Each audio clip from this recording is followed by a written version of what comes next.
My message today is entitled Dealing with Generational Patterns.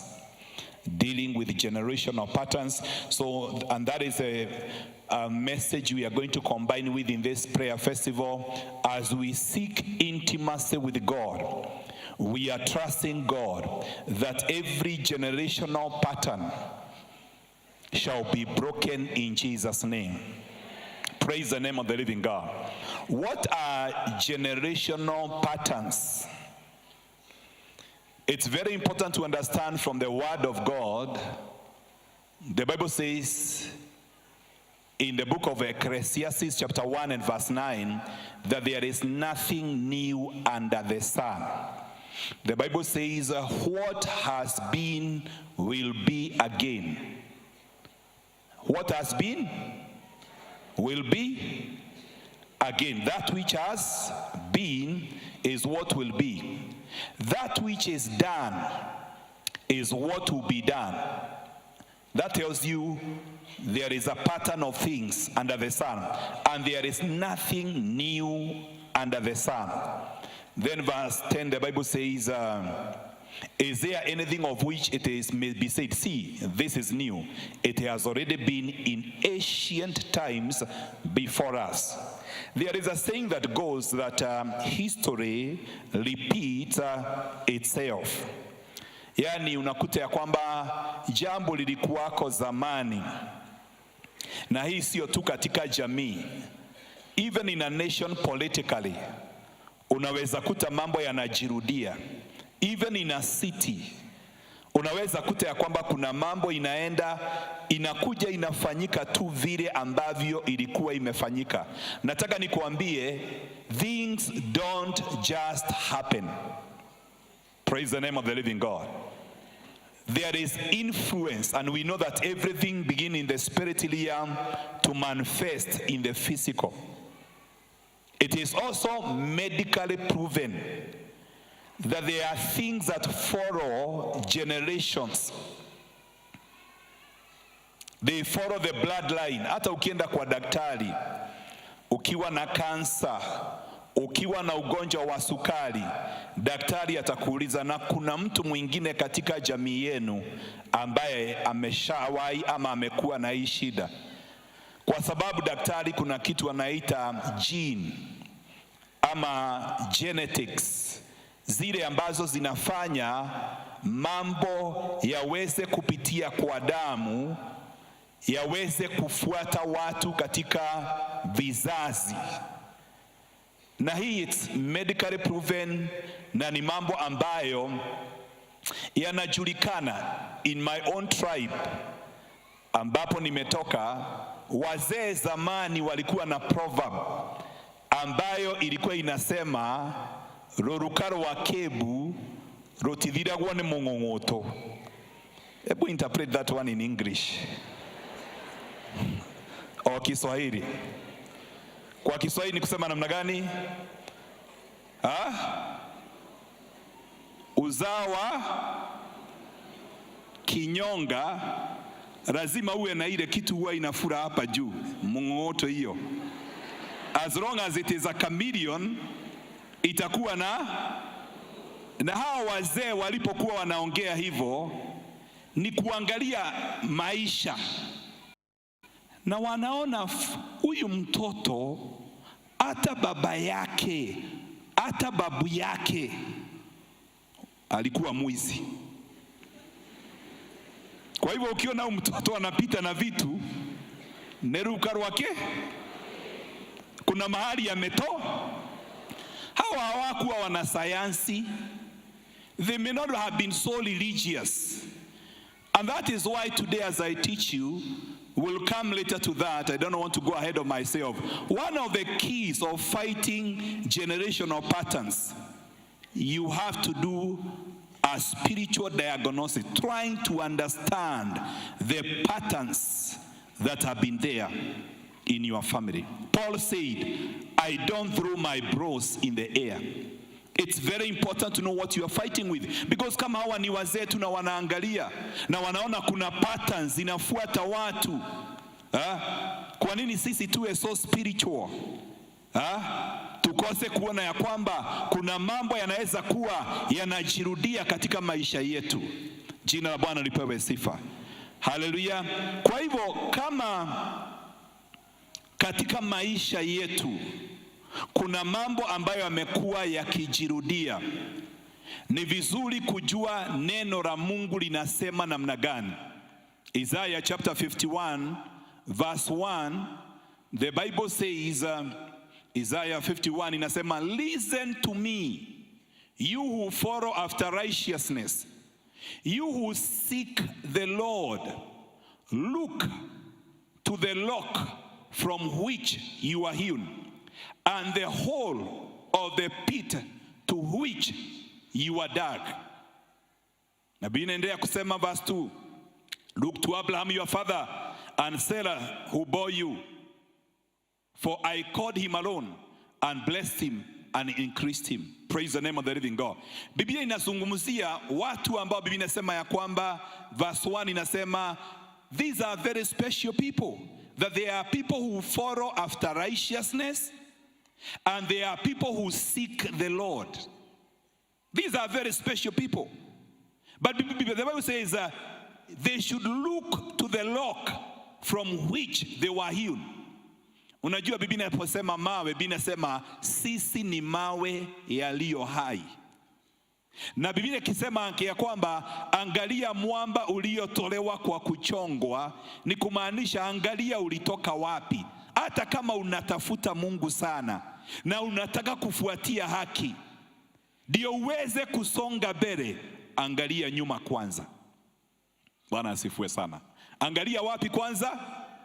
Angalia nyuma kwanza ndio uweze kusonga mbele. Sasa Biblia inasema ya kwamba angalia mahali ni watoa, angalieni baba yenu Ibrahimu. Bwana asifiwe sana. Was Abraham perfect? No. He was not perfect. Abraham, kitu cha kwanza ukiangalia katika damu yake na katika watoto wake, walikuwa na weakness ya kupenda wanawake warembo. Abraham alikuwa na mwanamke mrembo, alikuwa anaitwa nani? Yaani ukiona mwanamke hata mfalme akimuona anasema nataka huyo. The same case with nani? With Isaac. And the same case with Jacob. Kwanza Jacob alikuwa mbaya, aliona mwanamke akafanya kazi miaka 14. Mimi siwezi fanya hivyo hata kama wewe ni mrembo namna gani. Nakataa. Nikufanyie kazi miaka 14. But that was the weakness of that family. Praise the name of the living God. Hallelujah. Ukitaka kuweza jamii ya Ibrahimu, waonyeshe mwanamke mrembo, utawafanya watumwa wako. Jina Bwana lipewe sifa. Na kuna wanaume wako hivyo, akiona mwanamke mrembo amepotea. Angalia kama kuna ndugu wako karibu na usimuongeleshe anything. Bwana asifiwe sana. Hallelujah. Some of these things are in our systems, and if we are not genuine enough to deal with them, they will bring us down.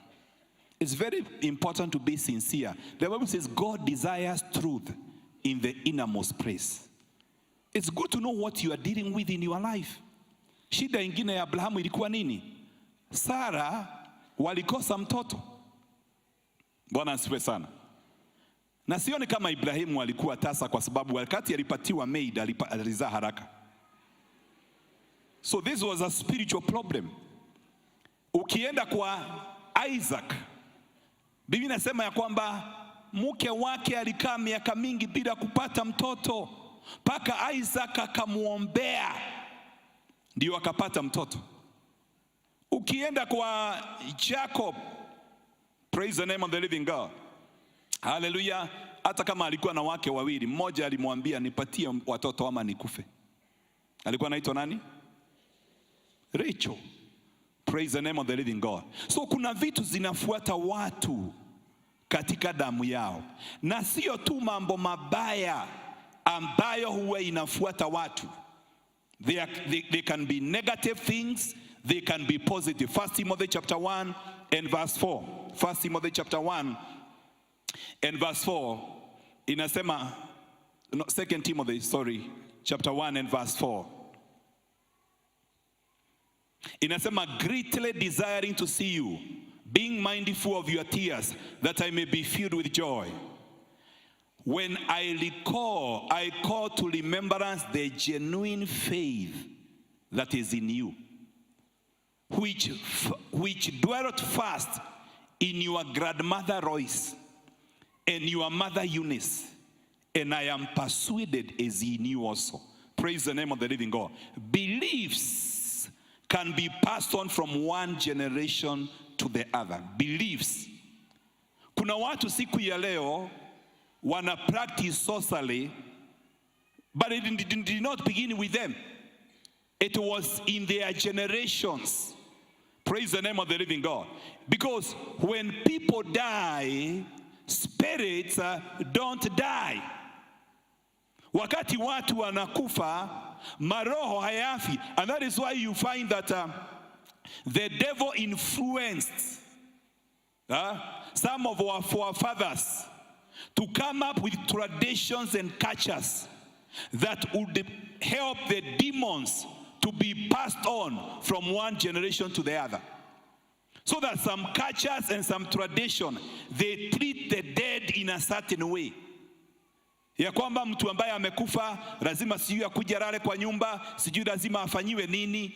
Some of these cultures and traditions, they were demonically orchestrated so that the demons will not struggle to find whom is going to inherit them after their predecessor dies.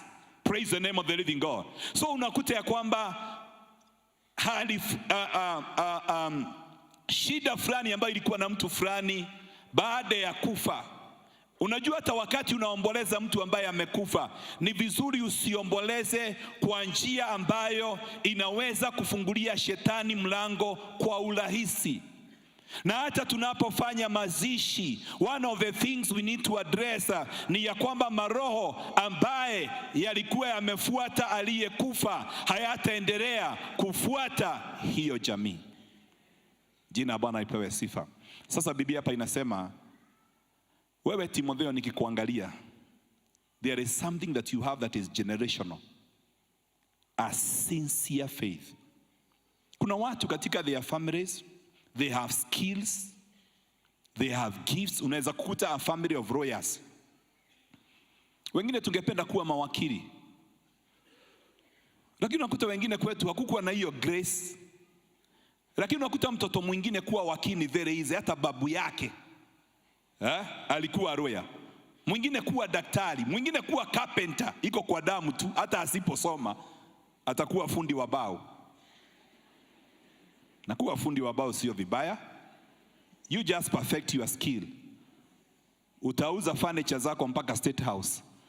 Praise the name of the living God. You can identify a skill that is learning in your bloodline and you perfect it.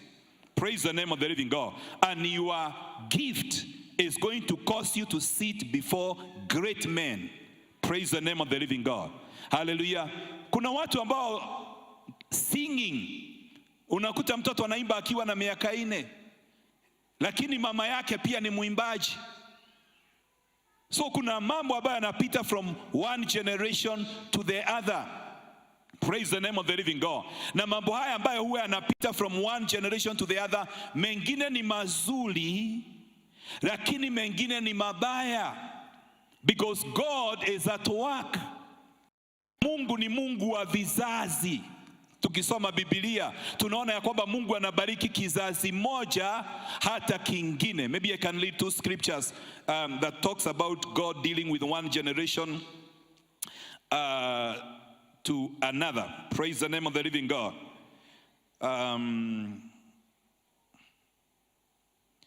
In the book of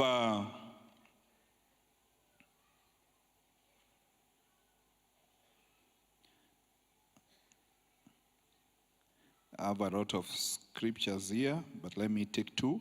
Psalms 146 and let's begin 102, verse 18. Psalms 102, verse 18, the Bible says, "This will be written for the generation to come, that a people yet to be created may praise the Lord." Every time God is doing something, he has a bigger picture, that he is not just doing it for one generation. He said this will be written for the generation to come, that a people yet to be created, or a people yet to be born. That is why even when the children of Israel crossed the Jordan, Mungu alisema Jordan itaendelea kusimama.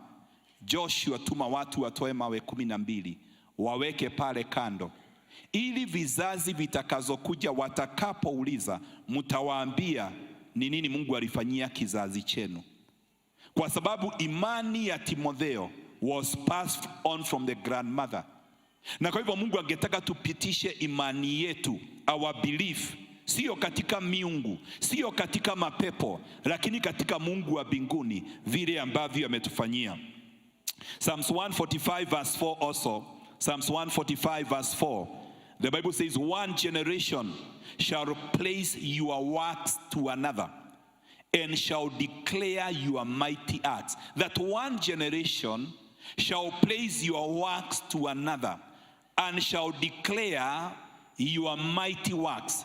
This is not just the normal place. It's telling the next generation, see what the Lord did for us. So that the next generation may be able to put their faith also in God. Bwana asifiwe sana. Hallelujah. One generation ni miaka ngapi? Miaka kama 30.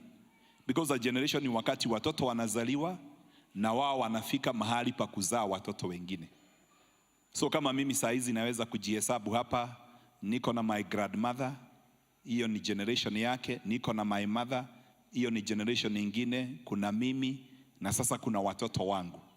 Praise the name of the living God. Na Mungu kutoka generation moja ipitishe imani, ipitishe matendo ya Mungu. Lakini pia Mungu anataka every generation iweze kupigana vita, ndio hizo vita zisiende kwa kizazi hicho kingine. In the book of Esther chapter 3 verse 1, in the book of Esther chapter 3 from verse 1, we can relate a negative case here ambayo inahusu battles ambazo zinaenda from one generation to the other. The Bible says, after these things, King Ahasuerus promoted Haman, the son of Hammedatha, the Agagite, and advanced him and set his seat above the princes who were with him. Praise the name of the living God. Let's stay in verse 1. The Bible says, and these things King Ahasuerus promoted Haman. And Haman was the son of Hammedatha, the Agagite. Agag was a king of Amalekites. So Haman was an Amalekite. Praise the name of the living God. And when you read the story of Haman, Haman was an enemy of the Jews. And he wanted to annihilate them or to destroy them completely. Praise the name of the living God. But where is Haman coming from? If you read in the book of 1 Samuel chapter 15 from verse 1. 1 Samuel chapter 15 from verse 1. The Bible says, Samuel also said to Saul, the Lord sent me to anoint you king over his people, over Israel. Now therefore heed the voice of the words of the Lord. Thus says the Lord of hosts, I'll punish Amalek for what he did to Israel, how he ambushed him on the way when he came out from Egypt. Now go and attack Amalek and utterly destroy all that they have, and do not spare them, but kill both man and woman, infant and nursing child, ox and sheep, camel and donkey.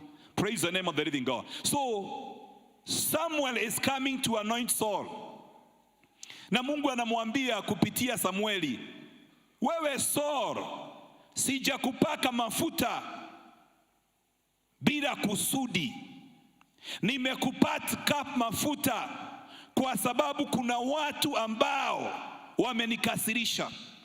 Wanaitwa Amaleki.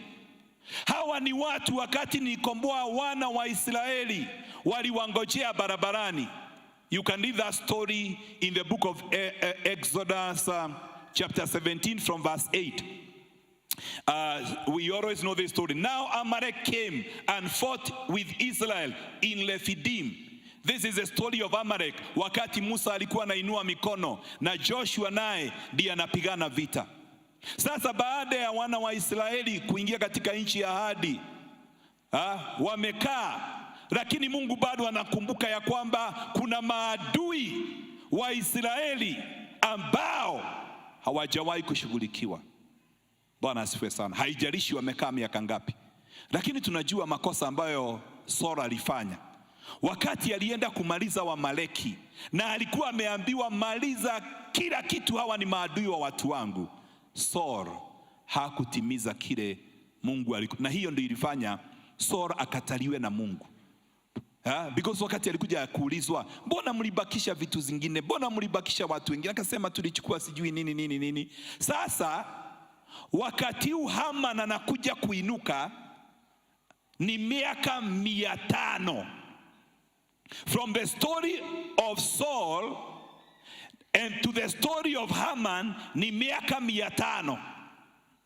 Haman ameinuka kwa sababu kuna mambo usipoyashughulikia yataendelea kuwa maadui kwa vizazi vingi. Na ndio Mungu alikuwa anataka hawa watu wasiwahi kusumbua wana wa Israeli tena, wasiwahi kuwazuilia kuingia katika hatima yao tena. Bwana asifiwe sana. Lakini Saul, hata kama Mungu alikuwa amemtilia mafuta awamalize, hakuwamaliza. Wapendwa, the theme of our year is rising as kingdom deliverers. Mungu anatuinua, anatupatia neema, anatupatia upako, kwa sababu kuna mambo Mungu hataki yaendelee. Proverbs 13 and verse 22.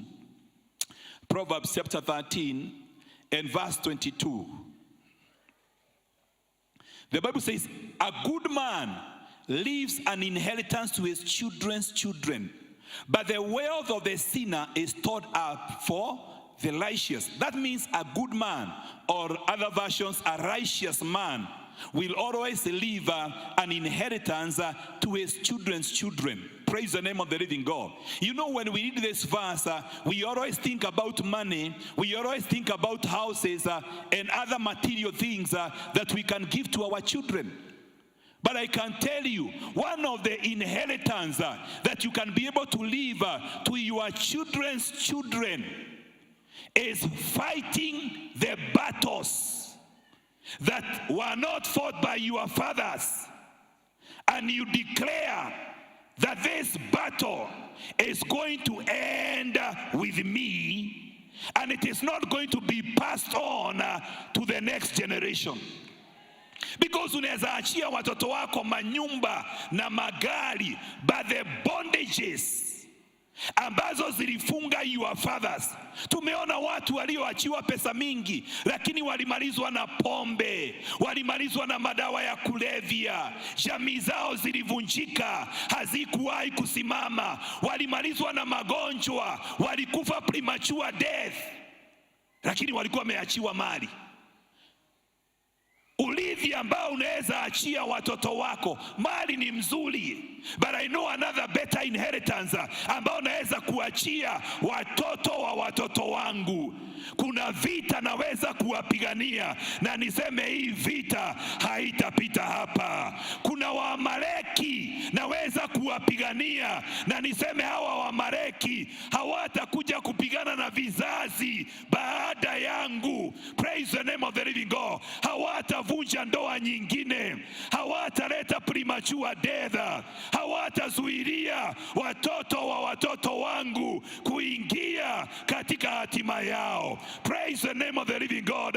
May you receive the grace and the anointing and declare there are battles I'm going to fight. Jina la Bwana lipewe sifa. Sasa imagine vile Saul alifanya. Alikubali Waamaleki wakaweze kuishi, na hiyo vita iliweza kuja baadaye kwa wana wa Israeli. Ilikuja baada ya miaka mingi. Mwana wa Amaleki ambaye alikuwa anaitwa Haman akataka kuwamaliza wana wa Israeli. Lakini nashukuru Mungu kwa sababu ya Mordekai. Nashukuru Mungu kwa sababu ya Esther ambayo alisema nitafunga na mfunge pamoja na mimi. Praise the name of the living God. Hallelujah. Ambaye alitoka into her comfort zone. Hata kama alikuwa yeye ni queen, akasema hii vita ya Haman ya Waamaleki ambayo Saul alikataa kuimaliza, hatutakubalia iendelee katika kizazi kingine. Wapendwa, ninakuita si utoke in your comfort zone. Si ukubali kama Esther katika jina la Yesu. Si ukubali kama Mordekai katika jina la Yesu, ya kwamba kuna vita havitaendelea kuadhiri vizazi vingine. Na wewe Bwana amekupatia mafuta, wewe Bwana amekupatia ufunuo, wewe Bwana amekupatia neema katika jina la Yesu. Uko katika madhabahu ambayo kuna neema ya kudila na generational patterns katika jina la Yesu Kristo. Uko katika madhabahu ambayo kuna upako ambao unaweza kukusaidia ukashindana vita ambazo wengine walishindwa. May that be your portion. Yes, I am speaking to somebody in the mighty name of Jesus. Mungu amekuinua sio tu kwa sababu yako, hata kwa sababu ya vizazi vinavyokuja. Praise the name of the living God. Hallelujah. Kwa sababu kile ambacho wewe hautashinda. Bwana asifiwe sana. Kile wewe ambacho hautashinda, basi ni kumaanisha unakubalia kiweze kuendelea katika vizazi vingine. Jina la Bwana lipewe sifa. You must say no to the devil and tell him this one is going to end up with me in the name of Jesus. Praise the name of the living God. Hallelujah. Useme hii itaisha na mimi, kwa sababu usipokubalia iishe na wewe, it is going to be compounded na itaenda kwa vizazi vile vingine. Jina la Bwana lipewe sifa. Ukiangalia mtu kama David alikuwa ametoka katika family ya Yuda. Juda ni yule mzee ambaye alilala na mke mjane wa mtoto wake, na wakati walilala naye walizaa mapacha. That is Judah for you. Hapo ndio David anatoka, tribe of Judah. David mwenyewe hata kama alikuwa anampenda Mungu, aliangushwa na Bathsheba, lakini kwa neema ya Mungu akarudia Mungu. Lakini kama hakushinda hiyo vita, angalia Solomon. Alikuwa na wanawake wangapi Solomon? Alikuwa na 700 concubines na wake 300. Sasa niambie, hiyo ni mega church ama ni family?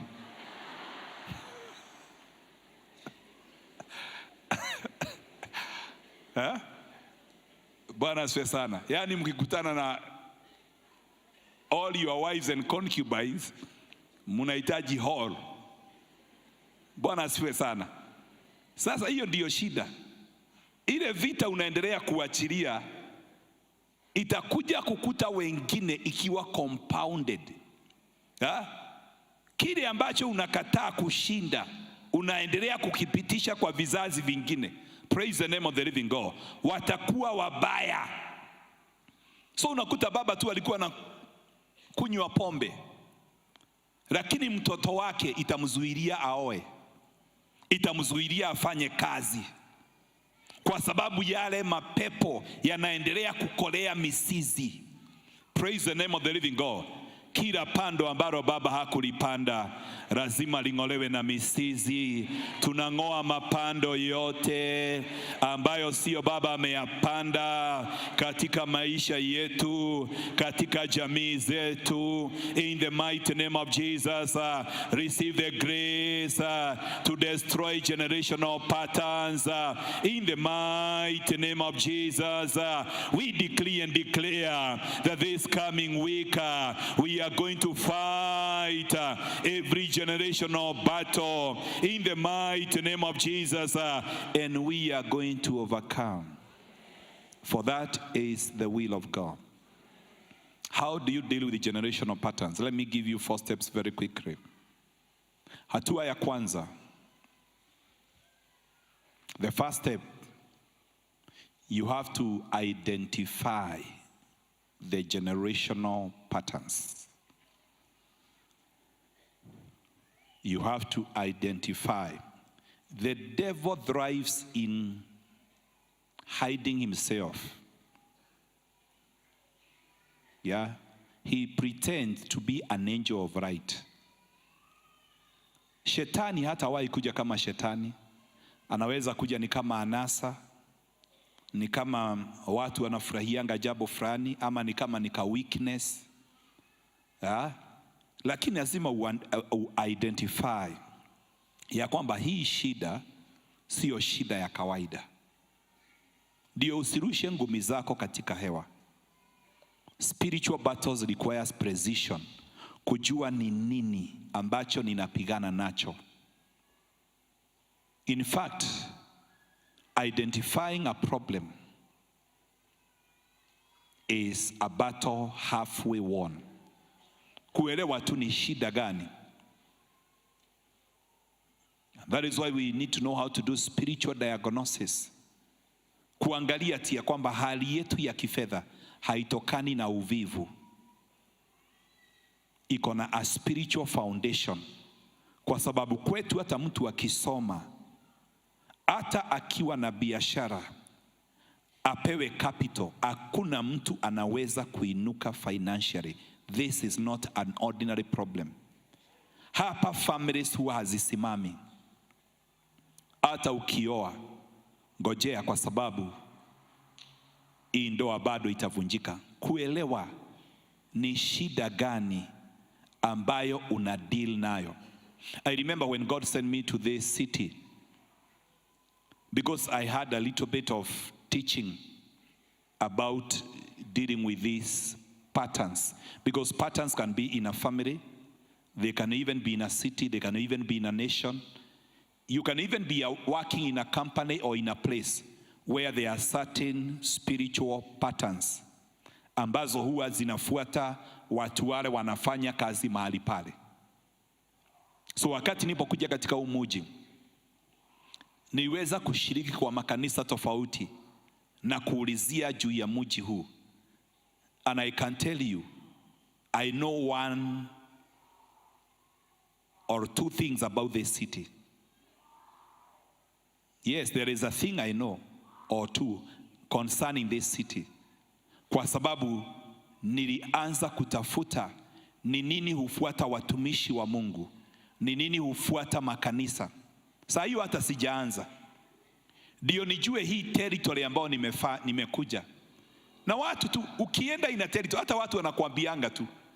There are areas hata tumeenda mikutano ya MBCI, wachungaji wanakuambia hapa hakuna kanisa inapita watu 500.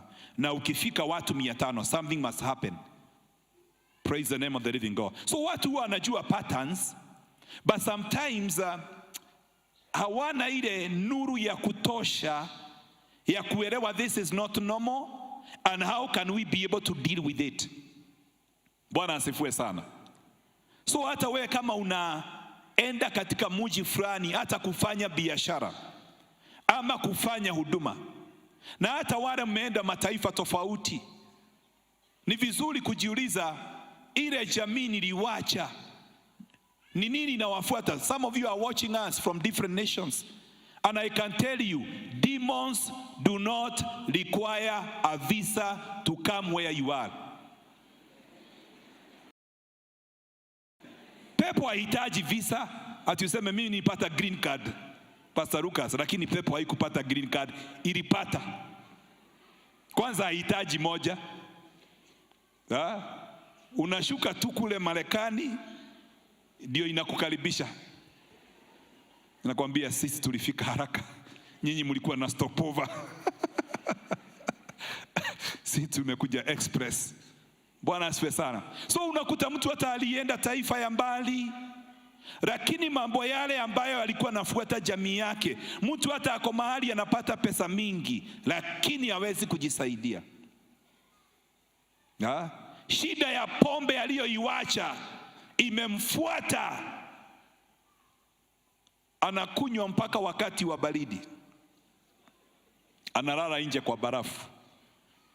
Bwana asifiwe sana. So ni vizuri kuelewa, it doesn't matter who you are. Hata usome uwe na masters, uwe na PhD, chochote ambacho utafanya in the physical, lazima uelewe ya kwamba life is spiritual. Praise the name of the living God. Na usiposhughulikia maisha yako ya kiroho, utafanya mambo mengi in the physical, but it will amount to nothing. That is why wazee wa mji walienda wakamwambia Elisha, sisi tumestudy mji wetu. Is it 2 Kings chapter 2 and verse 19? Sisi tumeangalia mji wetu na tumeona mji wetu uko mahali pazuri. The men of the city say to Elisha, please notice, the situation of this city is present. As my Lord sees, but the water is bad and the ground is barren. Yani hali ya mji wetu ukiangalia na macho tuko sawa, lakini kuna shida ya utasa, kuna shida ya kifo. Kuna watu ukiwaangalia na macho, kuna jamii ukiziangalia na macho unaona wako sawa, lakini there is a spiritual problem ambayo inawafuata na inawafanya tasa, inawafanya mapooza. Hatutakuwa tasa. Praise the name of the living God. Through intimacy, walisema as my Lord said, but the water is bad and the ground is barren. Hawa ni watu ambao walistudy, wakaangalia kuna pattern huwa inafuata mji wao. Wapendwa, ni vizuri hata kuangalia mji wetu wa Nakuru, kwa sababu tunaweza kuwa na maono makubwa, lakini tusipoangalia pattern ya mji wetu na tuweze kuiaddress. Hata saa hizi tunatoka kwenda mataifa, lakini ukiangalia saa hizi mahali tuko, vita vyetu vimekuwa zaidi. Those who are sensitive in the spirit, they know. Kwa sababu kila wakati unajaribu kupita mahali wengine hawajapita. Kuna maroho inauliza wewe ni nani? Unajaribu kupita hapo, na hatujawahi kukubalia hiyo mipaka ikaweze kupitwa. You have seen, it's hard even from some of us. Mtu anasafiri, lakini kwa sababu ni mara ya kwanza kupanda ndege, na pengine kwa hakuna mwingine amepanda ndege, anagonjeka. Daktari akikupima anasema haoni shida. I think the last mission sijui tulikuwa tunaenda Zambia. Kuna one of us alipigiwa muhuri, wale walienda na basi, alipigiwa muhuri boda ya Tanzania. Alipofika ya Zambia wakatafuta hiyo muhuri wakaikosa.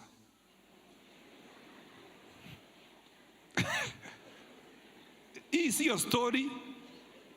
Anajaribu kusema nyumara inine na reage, nilikuwa kwa laini. Anaambiwa toa muhuri. Na alipatiana passport, si ndio brother Waitito? Silifanyika. Alipatiana passport, imepigwa muhuri, lakini muhuri imedisappear. Praise the name of the living God. Wapendwa, kuna mambo tunajaribu kufanya in the physical, but we have not dealt with them in the spiritual. And that is why there is a lot of struggle Praise the name of the living God. Hallelujah. That mountain that you have been going around, praise the name of the living God. That mountain that you have gone loud for a long time and you are not able to move forward to your divine destiny. In the mighty name of Jesus, I declare in this season, receive the command that we are breaking the camp and we are going forward. In the mighty name of Jesus, can somebody declare, I am breaking the camp. I don't belong here financially. I don't belong here in my calling.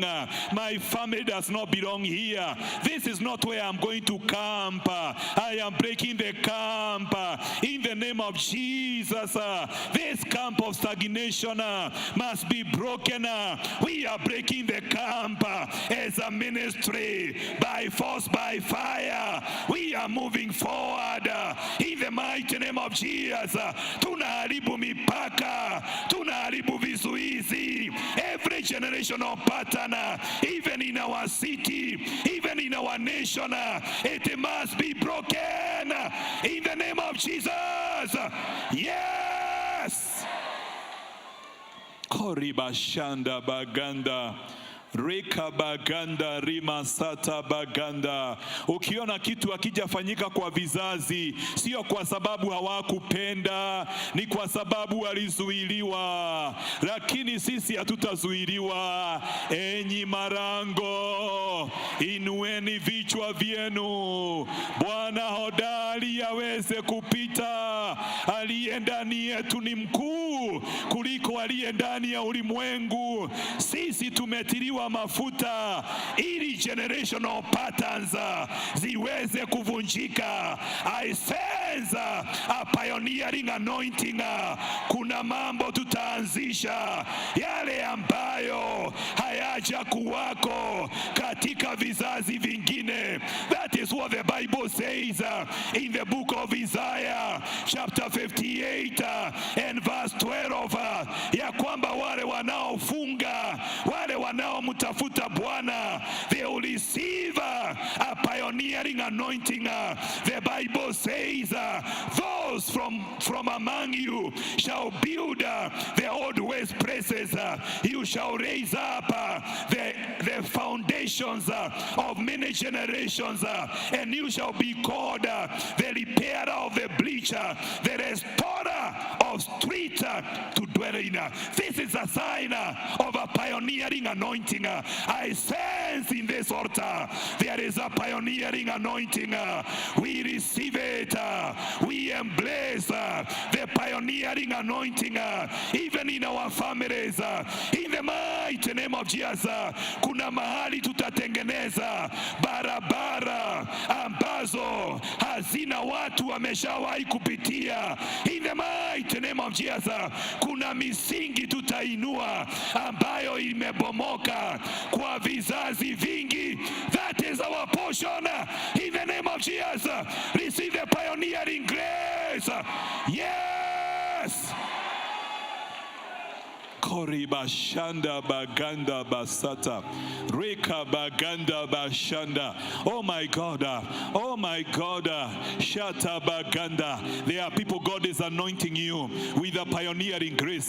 Hautaanzisha jambo kwa sababu umeona mwingine amefanya. Hautaanzisha jambo kwa sababu unafuata mwingine. Oh my God. Ni nani huyo ambayo Mungu anataka ufanye jambo? Sio kwa sababu umeona mwingine akifanya. Reka baganda ma. Hata watu wakikuangalia watauliza ni nini hii unajaribu kufanya? Nini hii kujenga? Nini hii unajaribu kuanzisha? Reka baganda. Hata we mwenyewe hauna habari, but you have an inspiration. Reka baganda rima. Hata we mwenyewe hauelewi, but you have an inspiration from the Holy Ghost that you can begin a new thing, because our God is a God who is able to do a new thing. Reka baganda rima. Reka baganda rima. Reka maganda rima. Behold, a new thing, Reka maganda, shall be born in your our generation, reka maganda, na watasema hii hatujawahi kuona, hii haijawahi kuonekana katika hii jamii. Wewe ndio wa kwanza katika huu mji, wewe ndio wa kwanza katika hii taifa, wewe ndio wa kwanza. Sharima, reka maganda rima, reka maganda ma, reka maganda ma. Arise, our God, you have anointed us, reka maganda, to deal with generational patterns. Reka maganda ma, reka maganda rima, reka maganda bazaya, reka maganda ma, reka maganda rima. Isaiah 49:25, reka maganda. The Bible says, Isaiah 49:25, the Bible says, but thus says the Lord, even the captives of the mighty shall be taken away, and the prey of the terrible shall be delivered. For I will contend with him who contends with you, and I will save your children. I'll save your children. Hii ni kumaanisha kuna mambo Mungu atakusaidia kuyashinda, na ukiyashinda hata watoto wako wataokolewa. Oh my God, kuna vita utapigana, na ukishinda hizo vita hata watoto wako wataenjoy huo ushindi. In the name of Jesus, may God contend. Reka maganda, reka maganda rima, reka maganda. Nani hao wanapigana na wewe? Nani hao wanakuzuilia? Reka maganda rima, reka maganda rima, reka maganda. Nani hao wanasema hautapita pale? May God judge every altar in the name of Jesus, every demonic power in the name of Jesus. Reka maganda rima, reka maganda rima, reka maganda rima. Naachilia hukumu ya Mungu kwa kila madhabahu ya ufalme wa giza. Hey! Reka magandama, reka magandama. I feel the fire to burn, the fire to destroy. The Bible says, it's not my word. Reka maganda, like a fire. Reka maganda rima, reka maganda rima, reka maganda ma, reka maganda rima, reka maganda rima, reka maganda ma, reka maganda bashanda.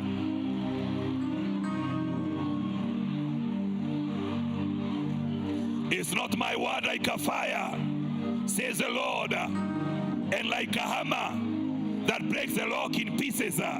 Wacha Mungu abomoe kila misingi ambayo imekuwa katika vizazi vingine, misingi ya umasikini, misingi ya magonjwa, misingi ya premature death in the name of Jesus, misingi ya aibu in the name of Jesus, misingi ya kutofaulu hata uweke bidii ya aina gani. Reka maganda rima, reka maganda, reka maganda ma, reka maganda ma, reka maganda ma, reka maganda ma. Misingi ya utasa, reka maganda rima, reka maganda, reka maganda ma. Yes.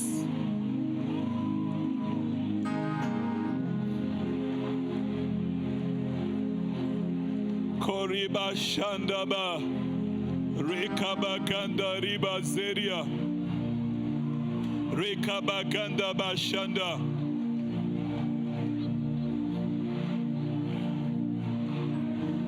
Bado nasikia sauti ya pioneering anointing.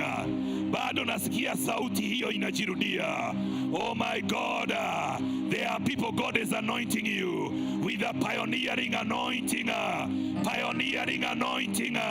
Pioneering anointing. Receive it In the name of Jesus. Pioneering anointing. Rekabagandama. Rekabagandarima. Rekabagandama shanda. Rekamagandarima. Rekamaganda. Wewe utatengeneza njia, wengine watafuata. Utatengeneza njia. Rekamaganda. Utajenga misingi iliyobomoka kwa vizazi vingi. Rekabaganda. Rekabagandarima. Rekabagandama. Rekabagandarima. Rekabagandarima. Rekabagandarima. Rekabagandama.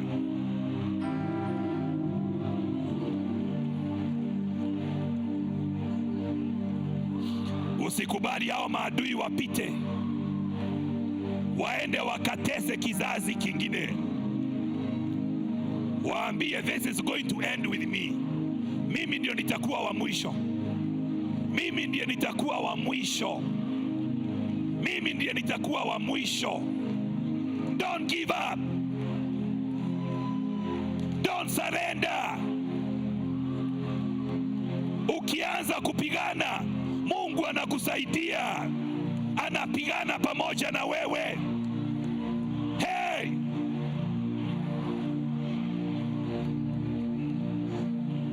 Koriba shanda bagandaba. Reka baganda riba sataba. Reba shanda baganda rima. Reka baganda. Don't give up. Reka baganda rima zaya. Some of you have become weary. Umekuwa ukiuliza mpaka lini, lakini kumbuka unapigana vita ambavyo havijapiganwa kwa vizazi vingi. Rekabagandarima. Rekabagandarima zaya. Rekabagandarima. Rekabagandarima. Rekabagandarima. Rekabagandarima zeria. Rekabaganda bazaya.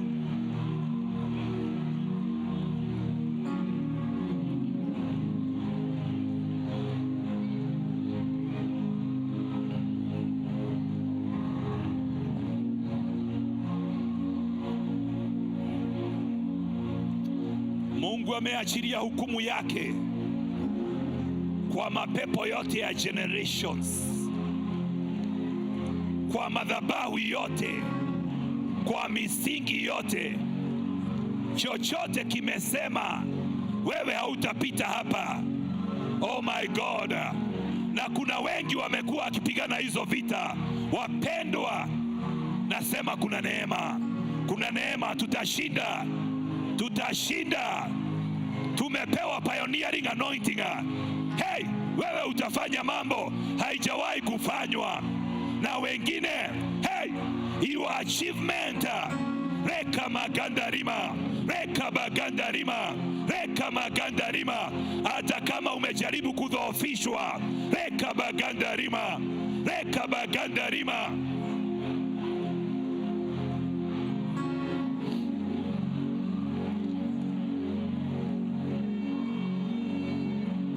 Arise, our God. Arise, our Master. Arise, our Savior.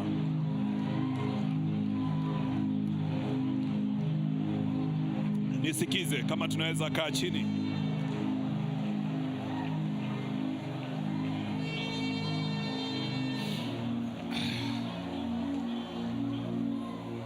Oh Jesus. Please take your seat.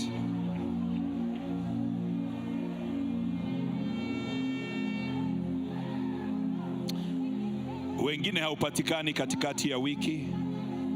So nilikuwa nataka kufundisha ili nikupatie msingi wa maombi yetu ya wiki hii. Lakini tunaona Roho wa Mungu ako na haja ya kutusaidia. Na ndiposa anashuka aweze kutusaidia. Lakini nisikize, hatua ya kwanza ni kutambua that I am dealing with patterns.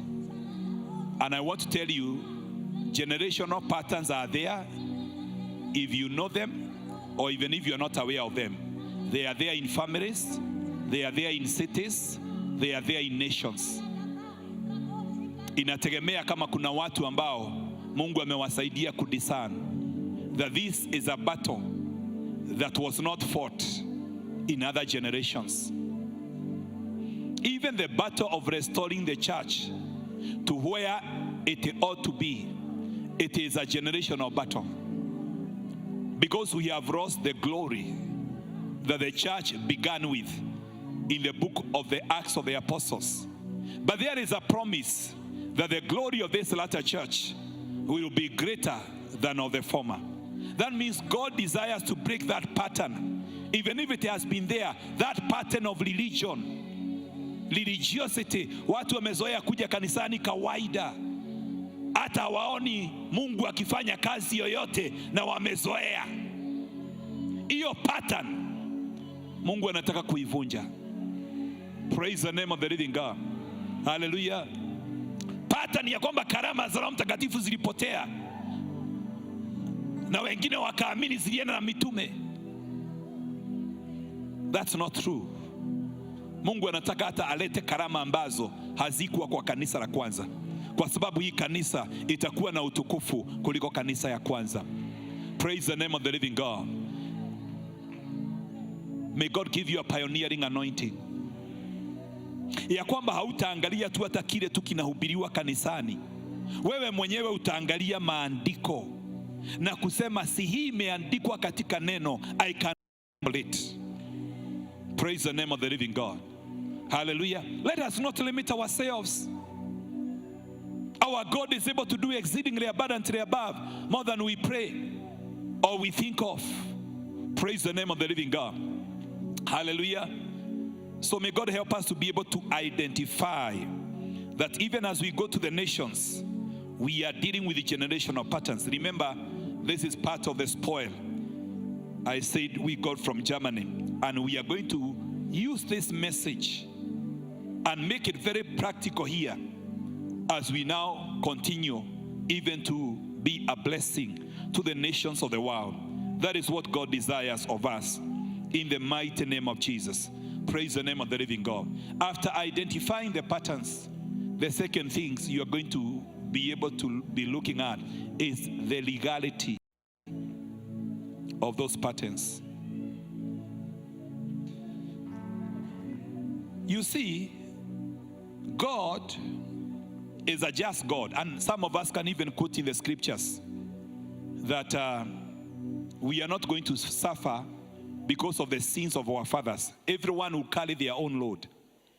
But you see, you may not be suffering from what your fathers did, but if you do the same thing that gave the enemy legality, there will also be consequences in your life. Let me give you for example. There is a lady nilikuwa ninamwombea. Alikuwa na shida ya ugonjwa wa kuanguka, tunasema kifafa. Na hiyo shida haikuwa imekaa sana. Nikamuuliza, na hii shida iko kwa jamii yenu? Akaniambia ndio. So swali nilikuwa najiuliza, kwa nini imemngojea mpaka wakati huu? Nikamuuliza, ebu niambie, around that time ndio hii shida ianze, what happened? Akaniambia, I fell into sexual sin. Na wakati niingia kwa hiyo dhambi, haikuchukua muda mrefu, hii shida ikanipata. Kwa hivyo ni kumaanisha ya kwamba there are demonic consecrations ambazo shetani hutumia in a family ndio awafuatishe mambo fulani. Yaani unakuta ya kwamba, tunaongeaga tu mambo ya devil worshiper. Lakini unaweza kuta ya kwamba kuna mambo ambayo because you cannot serve two masters. Kuna mambo ambayo mnaweza kuwa mnatumikia shetani mnapoyafanya katika jamii yenu, naye shetani kazi yake ni kuiba na kuua na kuharibu.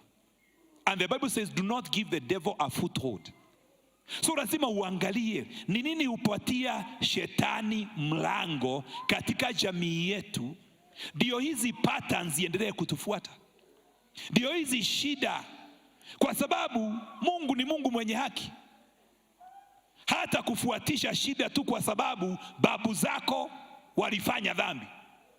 Lakini shetani huwa anafanya urudie uservice madhabahu yao ya babu zako kwa kufanya mambo yale walikuwa wanafanya. Naye shetani ukifanya kama huyo msichana, anajua kwamba if you get into this line of immorality, you are servicing an altar. Praise the name of the living God. Kwa sababu utakuta kuna jamii ambazo incest na mambo yote machafu hayo ya sexual sin yamekuwa rampant. Praise, and whatever is done repeatedly, you know it forms an altar. It forms a spiritual portal. It invites demonic powers. So that you find people are not just doing whatever they are doing because they want to do it, but they are being controlled and manipulated by demonic forces. So once you identify, look at the doors. Look at the legalities. Our God is a God of justice. And then number 3, go before the Lord in repentance. Invoke the finished work of the cross. Enda mbele za Mungu, mwambie Mungu kwa sababu ya kazi ya msalaba. Galatians 3:13. Galatians 3:13. Biblia inasema ya kwamba Christ has redeemed us from the curse of the law, having become a curse for us. For it is written, cursed is everyone who hangs on a tree. You see, the curse of the law is not just the law of Moses, but there are spiritual laws ambazo zinatumika in the spirit realm. Praise the name of the living God. Na shetani hutumia sheria za kiroho wakati watu wanavunja sheria za kiroho. The spirit realm is so legalistic and unforgiving, ya kwamba ukivunja sheria ya kiroho, sio kama vile kuna sheria unaweza vunja za Kenya na pengine ukose kujulikana ama ukose kufuatwa. Lakini sheria za kiroho zinapovunjwa, there will be consequences. Na Biblia inasema ya kwamba Yesu Christ has redeemed us from the curse of the law.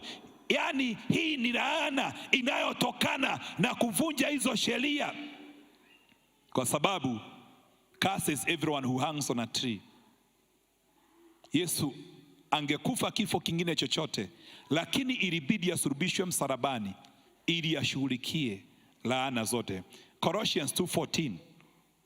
Colossians 2:14 nasema namna gani?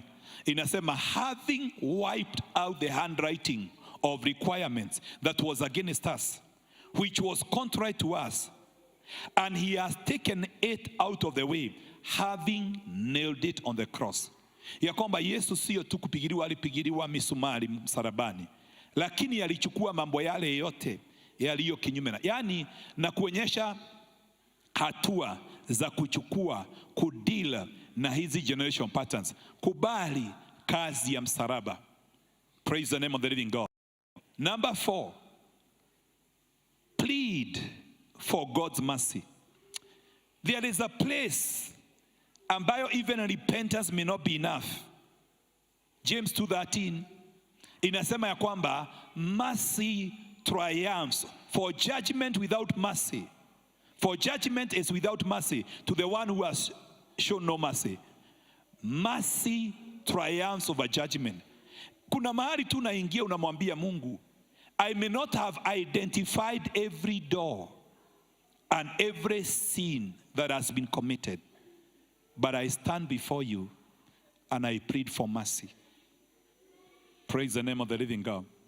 You know, that is the last thing you can tell a judge before they pass the judgment. Ya kwamba umetoa ushahidi, umefanya kila kitu, lakini unapopatiwa nafasi ya mwisho unaweza kuomba huruma. Na unaweza kuomba huruma on which basis? Unaweza kusema Mungu nihurumie kwa sababu ya kazi mwanao alifanya msalabani. Naweza kosa identify kila shida ambayo imefanya mambo haya tufuate, lakini naomba huruma zako. Jesus said, I desire mercy and not sacrifice. There is a place you may do everything. You have done every form of sacrifice, but there is a place where you just seek for mercy. For mercy triumphs over judgment. You just cry to God. even after repentance, even after identification repentance, that you have identified with the sins of your forefathers and you have repented, then you can just ask God for mercy. And then number 5, you have to come to a place where you can allow God to anoint you to wage warfare. Psalms 144, verse 1 and verse 2, the Bible says, "Blessed be the Lord my rock, who trains my hands for war and my fingers for battle." Look at verse 2. "My loving kindness and my fortress, my high tower and my deliverer, my shield, and the one in whom I take refuge, who subdues my people under me." You see, verse 2 is acknowledging that it is God who is going to do it. That he is my fortress, my high tower, my deliverer, my shield, in whom I take refuge, who subdues my people under me, or my enemies under me. But verse 1, as much as it is God who is doing it for you, you must also be ready to engage. Remember, blessed be the Lord my rock, who trains my hands for war and my fingers for battle. Remember, God wanted the children of Israel to go into the land, and 12 spies were sent, and 10 of them came with a bad report, and everyone cried and said, "We cannot inherit the land." And God said, "Then you are going to die in the desert." But when Joshua, the time came again to go and take the promised land, and he was willing, together with the children of Israel, he met with a man who is the commander of the armies of heaven. That means as much as they were to fight the battle, they were not to fight it alone. The armies of heaven were to come down and give them divine reinforcement. So it is always important to know what is my part and what is God's part. You don't leave everything to God. That means even after crying. Nimeshai kuambia mfano wangu ya kwamba wakati mwingine nilikuwa naangalia maisha yangu, naangalia jamii nimetoka, nalilia Mungu. Lakini baada ya kulia, ningesikia nimejazwa na nguvu zingine na ujasiri, na ningeanza kupigana vita. Nasema nakataa kufuatwa, nakataa kuzuiliwa. Mimi wakati huo sikuwa nimefundishwa sana mambo haya, ya kwamba kuna mambo huwa inazuilia watu. Ni Roho wa Mungu alikuwa anaweka yale maombi ndani yangu. Baadaye nikayaona katika neno la Mungu. Timotheo anafuatwa na imani ambayo haina unafiki. Isaac anafuatwa na utasa. Rachel mke wa Jacob. Nikaona kuna mambo huwa inafuata watu, na nikaelewa ya kwamba Mungu anataka niwe tofauti. Mambo yale yameshawahi kufuata wengine katika jamii, nipigane nayo. Na yale yameshawahi kuzuilia wengine katika jamii, yasiweze kunizuilia. Na hapo ndiyo Mungu anakuita siku ya leo, ya kwamba kuna patterns unaweza kubali akufundishe. Blessed be the Lord my God, my rock, who trains my hands for war and my fingers for battle. Mungu anaweza kukupatia uwezo wa kuangusha nguvu pamoja na yeye kwa neema yake, na uone ushindi mkubwa. May that be your portion this week, in the mighty name of Jesus. Nataka kusema nini wapendwa? Tunaingia katika wiki ambayo ni ya baraka kubwa. Wiki hii tutaimalizia Sunday. We shall be taking the Lord's table together on Sunday. Praise the name of the living God. We are going to use every weapon available. Tutatumia kila silaha ambayo inaweza kutumika kupigana hizi vita, kwa sababu kuna mahali Mungu anataka tuingie. Lakini vita ni vikali, lakini tutashinda. Inua mkono wako useme nitashinda katika jina la Yesu Kristo. Sema nitashinda vita, nitashinda upinzani, nitashinda vizuizi. Pokea neema ya ushindi kila mahali. Pokea neema, jazwa na nguvu mpya. Mungu afundishe mikono yako, oh my God, na vidole zako kupigana vita. Kiri ya kwamba nitashinda mimi. Kiri ya kwamba I have a pioneering anointing. Kiri ya kwamba nitapita mahali wengine walishindwa kupita katika jina la Yesu. Haya ni majira mapya ambayo Mungu anataka kujidhihirisha. Anataka Mungu kujionyesha mwenye nguvu kwa ajili ya maisha ya wengi. Reka baganda rima, reka baganda rima zeria, reka baganda bashanda, reka baganda rima. Oh my Father, tunakiri ya kwamba tutashinda. Reka baganda rima, reka baganda rima. Tunakiri ya kwamba sisi hatutazuiliwa. Reka baganda rima, sisi hatutafuatwa. Reka baganda rima.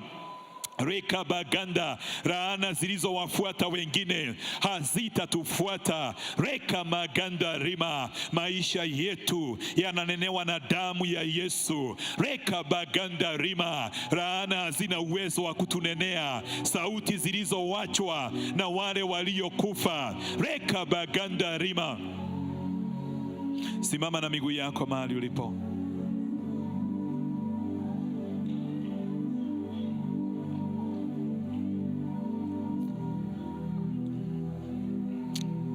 Na kuombea Mungu akupatie neema.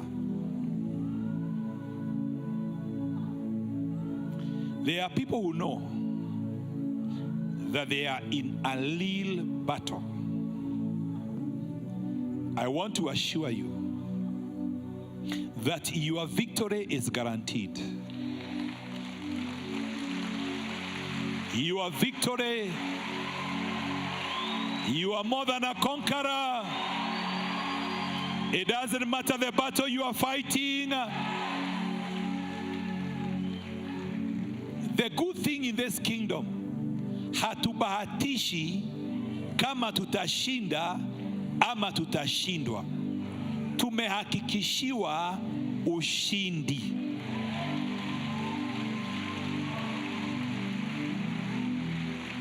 Can you declare, I'm fighting from a point of victory and not of defeat?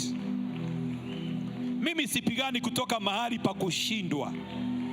Napigana kutoka mahali pa kushinda. Praise the name of the living God. Hallelujah. Ni kama marudio ya mpira ambao unajua hii team ilifunga na ikashinda. Hata ukiona imeanza na kufungwa moja, unajua bado watakuja kufunga 3. Hata kama adui amefunga moja, mwambie mambo bado. Mwenye haki wa Mungu anaweza kuanguka mara ngapi? 7. Lakini bado atafanya nini? I declare you are rising. Yes. Receive the grace to rise again.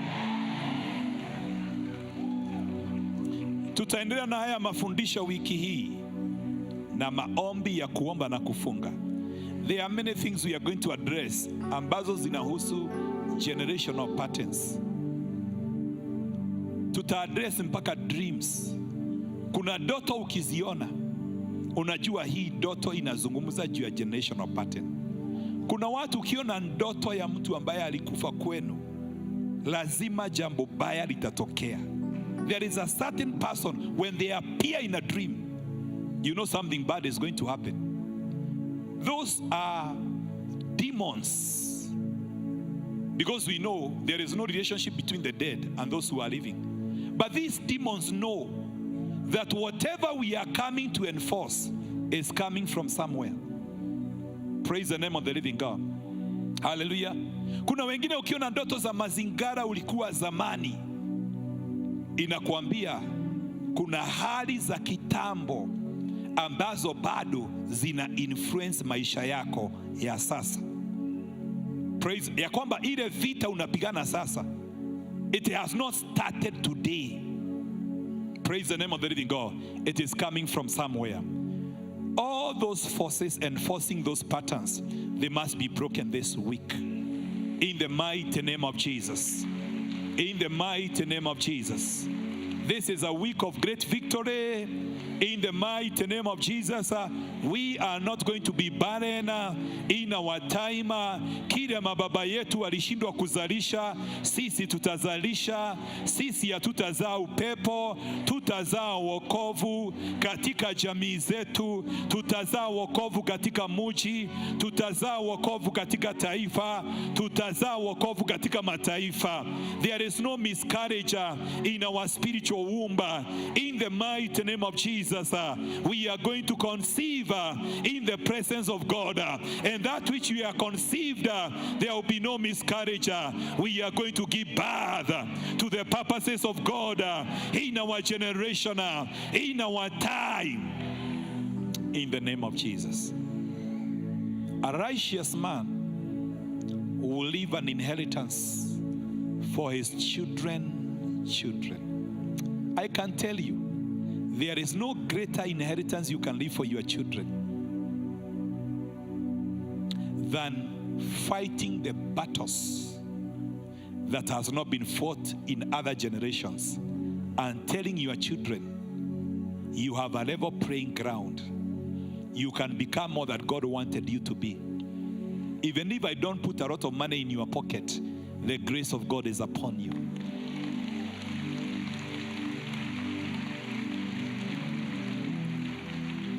Kwa wale ambao huwa anasoma vitabu zangu, kuna kitabu nimeandika kinaitwa Spiritual Capital for Your Destiny.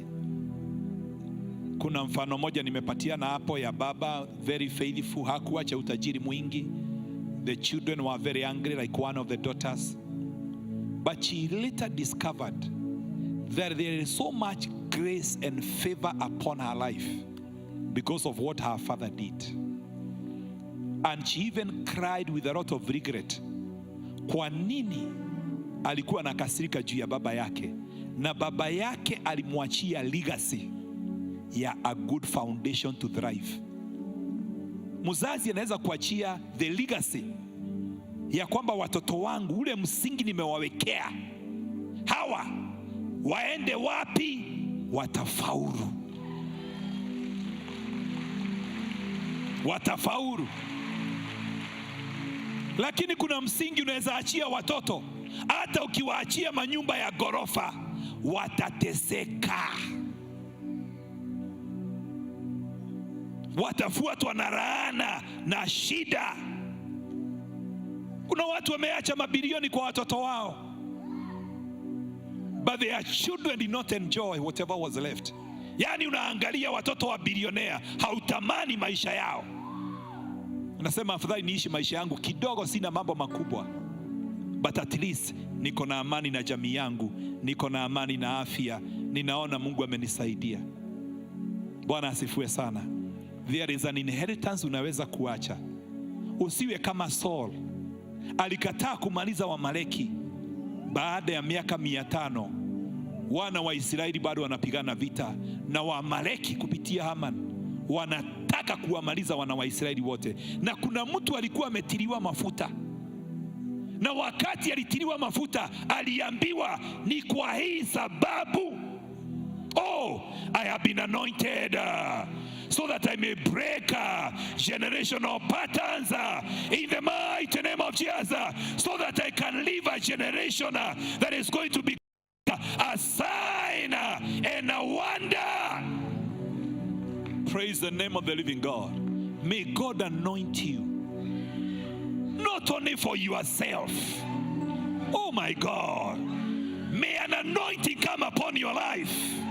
Hey, Shakabaganda Rima, Rekabaganda Rima, Rekabaganda Rima Zaya, Rekabaganda. May an anointing, hey, Shakabaganda, come upon you to deal with the generational patterns. In the mighty name of Jesus, may God anoint you today. May God anoint you this week. May God teach you how to battle. May God give you the right, the liberation, the illumination that you need. In the name of Jesus, the spirit of wisdom and liberation to be your portion. In the mighty name of Jesus. Inua mikono yako, mwambie Bwana, anoint me for generations. to rejoice. Anoint me to fight generational battles. Rekabaganda rima. Mwambie Bwana nipake mafuta.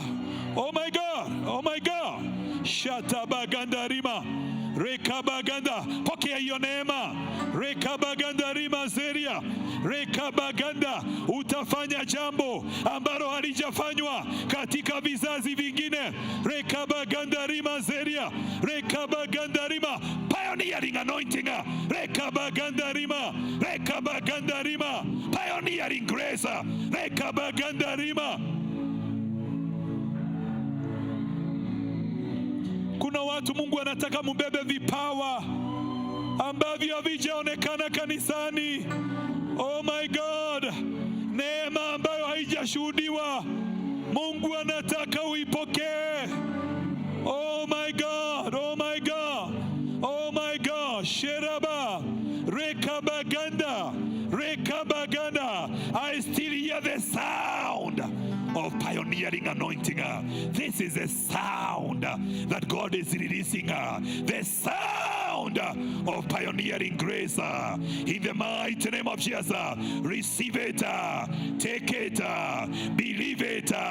Rekabaganda, rekabaganda rima, rekabaganda ma, rekabaganda rima, rekabaganda rima, rekabaganda rima. Mwambie Bwana nipe neema hii wiki ya maombi, hii wiki ya kufunga, niwezeshe kupigana. Rekabaganda rima, rekabaganda rima, rekabaganda rima zeria, rekabaganda bashanda. Hata kama huwa unadhoofishwa, wakati wa maombi ukifika, adui amekuwa akidhoofisha wengine. Wakati wa prayer festival, kuna wakati ulikuwa unafuatilia, lakini ikafika mahali you have been distracted, umedhoofishwa, adui amekuconvince hakuna haja ya kuendelea. Nakataa uongo wa shetani, pokea neema mpya, wewe utaendelea. Hey arabaganda, rekabaganda rima, rekabaganda rima. Jeshi lote linaenda katika vita. Rekamaganda, usiachwe nyuma kama Daudi. Rekamaganda, wakati jeshi lote linaenda katika vita. Rekamaganda, rekamaganda. Kuna wakati wafalme wanaenda katika vita. Usiachwe nyuma, usiachwe nyuma. Inua mikono yako, sema Bwana Yesu, napokea neno lako, naliamini ya kwamba kuna neema umeachilia ya kuharibu patterns za vizazi vingi. Napokea neema, napokea ushindi. Ninatangaza umenipaka mafuta ya kuangusha nguvu zote ambazo hazikuangushwa katika vizazi vingine. Hii vita itaisha na mimi, hazitapita mahali hapa, kwa sababu umenipa neema. Wiki hii tunayoingia, na anza safari ya ushindi dhidi ya generational patterns katika maisha yangu, katika jamii yangu, katika muji, katika taifa na milango ya mataifa ambayo umefungua. Ninatangaza ushindi. Asante Yesu kwa nafasi hii ya ushindi. Umeenda mbele zetu na tayari umetupatia ushindi ambao tunahitaji. We give you praise and glory in Jesus' name. Bless the name of the Lord. Jesus is a captain. We know no defeat. We know victory. Victory is guaranteed. Yeah. We bless your name. We magnify your holy name. Thank you, Jesus. God bless you. We can take our seats. Kuna ushindi mkubwa Mungu anapatiana, na tunamshukuru Mungu. Hii message unaweza kuiconnect na message ya priesthood na kingship. Our priesthood is our consecration, our prayer, our communion and intimacy with God. So when you reinforce your priesthood, you empower your kingship, your ability to rule and to reign over circumstances and situations. So we are starting with intimacy, but the week is going to end with kingship. Praise the name of the living God. We shall rise and declare victory over every generational pattern in Jesus' name. That is why we have a worship night on Friday for 12 hours, 4 watches in the name of Jesus. We are going to use praise as a weapon, hallelujah, to be able to conquer every generational pattern. And then on Sunday, we are going to climax with the Lord's table. And I can assure you, there will be mighty healing and deliverance from your physical body, the work of your hands, your marriages, your calling, your career. There will be mighty healings and deliverance. Please don't be left behind. You are there, you are not born again. There is no way you can begin this journey if you have never given your life to Christ. You need first to accept Jesus as Lord and Savior over your life. You are a backslider, you are saying, Lord, I'm coming back. Or you have never given your life to Jesus. Kwa nini ufuatwe na mambo ya generations? Kwa nini usiseme mimi nitapigana vita? Kwa nini unasema wengine wafuatwe? Ama hii jambo mimi sijui kama nitashinda, na Mungu ako tayari kupatia ushindi. You are there and you are ready to give your life to Christ. Inua mkono wako juu kila mahali, wacha nione mikono hiyo. Hata kwa gallery, hata kwa overflow, hata kwa church without walls, wherever you are, hata heaven's gate, wherever you are, lift your hand, lift your hand, lift your hand. Rise up on your feet and come in front. Go in front of the altar where you are worshiping in the mighty name of Jesus. In the mighty name of Jesus. Let them come, let them come, let them come. Hata kama hujainua mkono, simama. Sema mimi nitashinda. Mimi nitashinda. Nimeona mambo mengi ambayo yamefuata wengine, lakini nitakuwa wa kwanza. Oh my God, pioneering grace is my portion. Nitafanya mambo ambayo wengine walishindwa kufanya katika vizazi vingine, kwa sababu nimejua yule ninayemwamini na anaweza kufanya mambo yote ambayo nimemwaminia. Si uje kwake Yesu.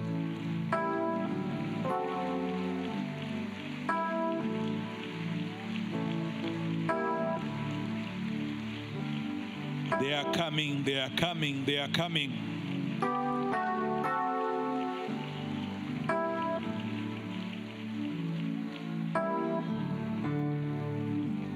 Yes, if you're in Victor's Chapel or in Faith or in Heaven's Gate, tokea pale mbele, our pastors are there. If you're online, send us a message on WhatsApp.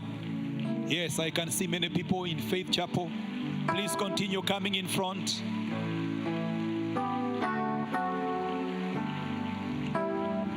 Blessed be if you are online, send your message that you have given your life to Christ. 0110 555 000. That is your place of altar call. In your phone, send us a message, and then we are going to make the prayer together. Wengine wanapotokea hapa mbele, tuma ujumbe na useme leo nimempokea Bwana Yesu.